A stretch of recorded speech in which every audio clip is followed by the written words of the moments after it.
Laura, j'ai 32 ans bientôt. Je suis avocate dans la vie et je suis également joueuse d'une équipe de foot en R2 à l'US Avize et en même temps éducatrice des U6 U7.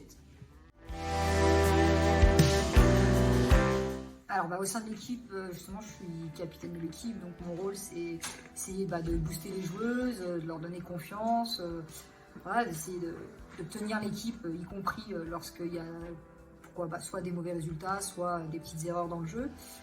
Aussi créer une solidarité d'équipe, parce que c'est quand même important.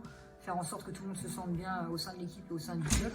Et puis en tant qu'éducatrice, j'encadre donc les U6 U7. Donc le but c'est de faire surtout découvrir le football aux plus jeunes, que ce soit des filles, des garçons. Nous on est encore en mixité au niveau du club, donc ça c'est aussi important, leur faire comprendre que filles et garçons peuvent jouer ensemble, quel que soit l'âge, qu'ils soient tout petits ou plus grands. Il n'y a pas de différence à ce niveau-là et leur apprendre un peu les premières techniques, on va dire en quelque sorte, du football.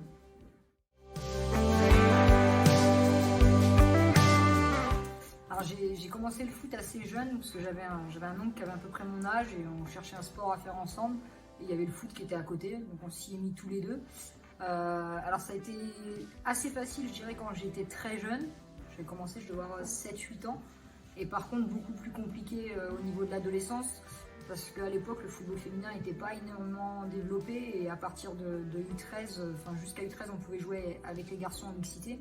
Par contre au-delà on n'avait plus le droit de jouer avec les garçons, donc il fallait absolument trouver une équipe féminine. Or il y en avait très peu à l'époque dans la Champagne-Ardenne et dans la Marne surtout, donc j'ai dû arrêter le foot notamment suite à ça.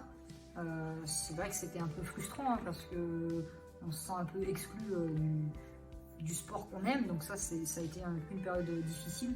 Après ce qui est regrettable aussi, c'est qu'on a eu aussi, moins aujourd'hui, mais quand j'étais plus jeune, tous les a priori sur une fille ça sait pas jouer au foot, c'est un sport de garçon et autres.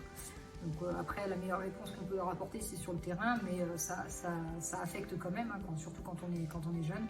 Après aujourd'hui ça s'est quand même beaucoup amélioré, je pense qu'il y a plus d'équipes, on a vraiment ouvert des catégories avec des écoles de foot 100% féminines, avec des tournois dédiés également aux équipes féminines. Donc il y a eu beaucoup de travail de fait au niveau des districts notamment pour mettre en place et féminiser le football. Donc c'est plutôt positif, mais je pense qu'il y a encore beaucoup de progrès à faire à ce niveau-là, justement pour lever un peu toutes les barrières que peuvent avoir, y compris les plus jeunes, puisque par exemple, quand on se rencontre, quand on discute, y compris avec les U6, U7 que j'encadre, on s'aperçoit qu'au niveau des filles, chez les plus jeunes, ça a encore très timide pour franchir cette barrière, parce que dans les cours de récré ou autres, ça reste le sport des garçons et pas celui des filles. Je dirais simplement aux filles qui sont passionnées de sport et qui aiment le foot de se lancer, de ne pas avoir peur. Franchement, c'est un sport où on peut prendre énormément de plaisir, foot garçon, ça n'a pas d'importance.